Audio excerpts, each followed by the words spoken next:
So over the weekend, we had experienced a roller coaster of emotions in the market. Ever ride the rebel yell at King's Dominion or been in a toxic relationship? I can tell you, I've been in both, and this market fluctuation definitely takes the cake. So the question everyone has right now is, are we at the market peak? Is this the end of the crypto bull run? And what should you do right now while we experience insane pullbacks that many of my subscribers might be experiencing for the first time ever? Hey guys, I hope you all had a great weekend. Welcome back to another video.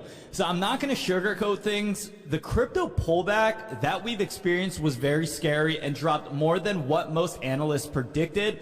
But let me tell you, it's going to be good. We're going to be okay. It's going to be all right. So let's first dive into my computer to see the beautiful, what I consider fire sale happening right now. And then we'll talk more about why this is happening and what you should be doing right now. But before we begin, like always, if you want to help stop the fear, uncertainty, and doubt, here's what I need you to do.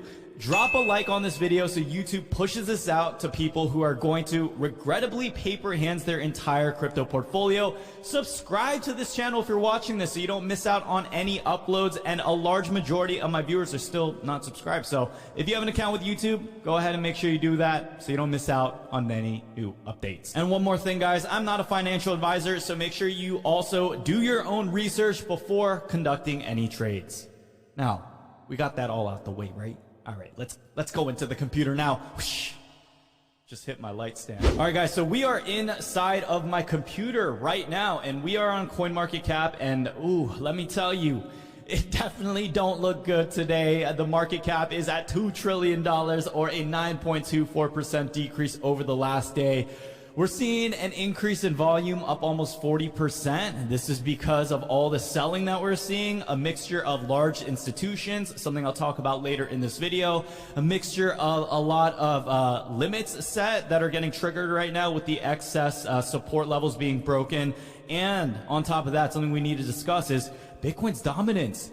40%, you guys. It is continuing to go down. It doesn't help that Bitcoin's price is not doing well either, and the overall market cap is decreasing in that function. But what we're going to see, very interesting, within the next few weeks, is this Bitcoin dominance actually having a fruition or effect in the overall crypto market. And we'll talk about some more strategies on what you should do in order to take advantage of all the great things that we're going to see once we get out of this little hole that we're in right now. So to start, Bitcoin, $43,000, down 8.8%. Ooh-wee. And it is down 25% for the week. Let me tell you, an average investor is going to look at this and freak out, and they're going to want to sell and say, you know what, I wasn't able to make my big profit. I wasn't able to go for the Lambo this year, but you know, at least I can get maybe $100 out of this trade. You can't think like that in this situation. And this is all my non-financial advice, but I'm gonna tell you, if you sell when the market is red and you buy in when you want a FOMO, when everything starts to lift back up, you are gonna be one of those newer investors that the rest of us experienced investors are making money from. So please, I don't want that for you. I want all of us to win in this situation because there's a lot of opportunity. There's still a lot of growth in this market, regardless of the red that we're seeing. So Ethereum is down $3,252. It just went down a little bit more, $3,244, down 9%, or down 22% for the week. Binance isn't doing so hot either, down to 11%. Cardano down 8%. But Cardano is still up 17%. So over the weekend, Cardano had an explosion. If you guys are members of my inner circle, you will know that Cardano, it was lifting off. We were having a little party inside of our Patreon group. We were loving it. And they are still profitable for the week, although they are down 8%. So we're going to talk about Cardano later on in this week, just talking about why this is still an essential to most people's portfolio, because even though we're seeing a lot of red in the market, not all cryptocurrencies are bleeding. There are still some that are very profitable. So Dogecoin, surprisingly, is withstanding the test of time. It's still at 47 cents right now, and it's only down 6%. So for the week, they're down 2.5%. So when it comes to Dogecoin, there's two factors that you need to take into consideration. Dogecoin is still getting good publicity from major celebrities like Elon Musk, and other retail investors are still holding this investment because that $1 price target has really brainwashed the mass public. So I don't see a giant sell-off happening with Dogecoin, and it's actually good news that we're seeing it still withstand the overall market volatility of being in the red today. When it comes to this investment, make sure that you understand that this is still gambling. I'm still holding all of my Doge. I was gonna actually let go some positions a few days ago, but I decided, hey, if the entire market does decide to have a pullback, especially with what we saw this past Saturday, Dogecoin might be my one hedge that still ends up being in the green. So I won't be surprised if Dogecoin outperforms other cryptocurrencies in this market, just because it's still been relatively opposite in terms of the direction where overall cryptocurrencies have been performing. Now, if I scroll down, everything else is taking a pretty large hit. ICP, so this is a position that I recently entered too, and boy oh boy is it taking a beating right now. So all I'm gonna say is, with a position like this, you have to realize that there are some cryptocurrencies that you're gonna want to hold long. I'm talking 5 to even 10 years, and by then you're not gonna have to worry about the short-term volatility during these times. But it definitely does hurt if you are a newer investor and you entered a position like this that recently got listed, and say it's maybe even 30-40% of your portfolio. For me, if I'm entering a newer position that I know doesn't have the most upside, but it's still a good long-term hold, I consider that at least 5% of my portfolio, or even less. I don't even like going more than that. So here we are with other cryptocurrencies. Bitcoin Cash is following it. Other platforms, Uniswap is having a pretty red week as well. So we're just going to see overall red in the market, but occasionally we're going to see still some green. We're going to see those leverages, and we're going to see those other cryptocurrencies still acting as a hedge.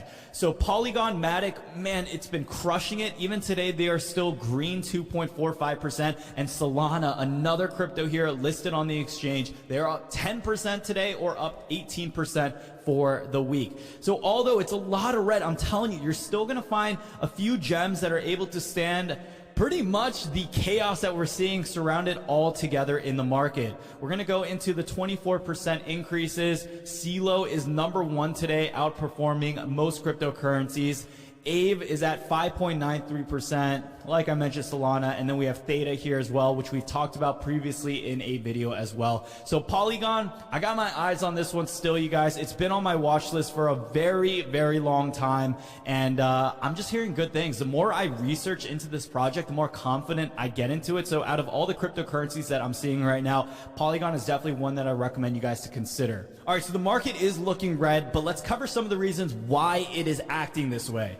So many new investors are speculating that the recent crash in the market is because of a string of tweets we saw Elon Musk unpack over the weekend. Now, this wasn't Tesla's announcement that they weren't going to accept Bitcoin anymore due to environmental impacts. This was some additional conversations that he's had over the past weekend that many of you guys may be shocked at. Now, in this video, I'm not going to be going over all of those tweets and those conversations. There's just no need for that. But if you guys want to check it out, just make sure you go on my Twitter, and I actually reacted to a few of them, and you can easily pull up the thread there. What I want to do instead is talk about Elon Musk and how in no way, shape, or form has he helped the crypto market at all over this weekend. And I can tell you though that there were way more contributing factors to this pullback that we're experiencing now, rather than just one single person coming out with a string of tweets. I believe this time around the pullback was more amplified because of what he had said on the internet, but we are still right on track for most price targets that we set for the end of this bull cycle. Per the usual, Sundays have shown to be our more red days in the market, and if you're a member of my inner circle, you'll know that these are my favorite days to buy into cryptocurrencies on a discount. We also had news a few days ago that Consumer Price Index report on inflation had beat expectations by over 4%. The reason this also matters is because, simply put, inflation scares many investors because it really implies that higher interest rates are coming,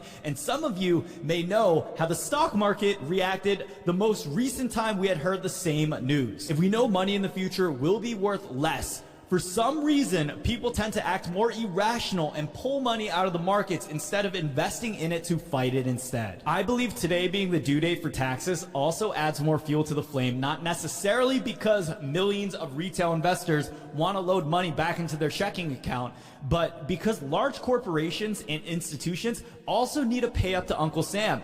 Keep in mind, in the US, if you're in a higher tax bracket or you make more money, you pay more taxes. These financial institutions, let me tell you, taxes hurt all of us the same amount it hurts just regular people like me and you. When there's multiple angles of additional FUD in the market on a day like Sunday, within a parabolic week that we've had for most altcoins, let me tell you, a pullback like this is to be expected. So does this mean that we're at the top of the market? Does this mean this is the end of the bull run? Let me tell you, I don't think so. Right now we're still on track and we're still very early. In every video I'm going to do, I'm going to remind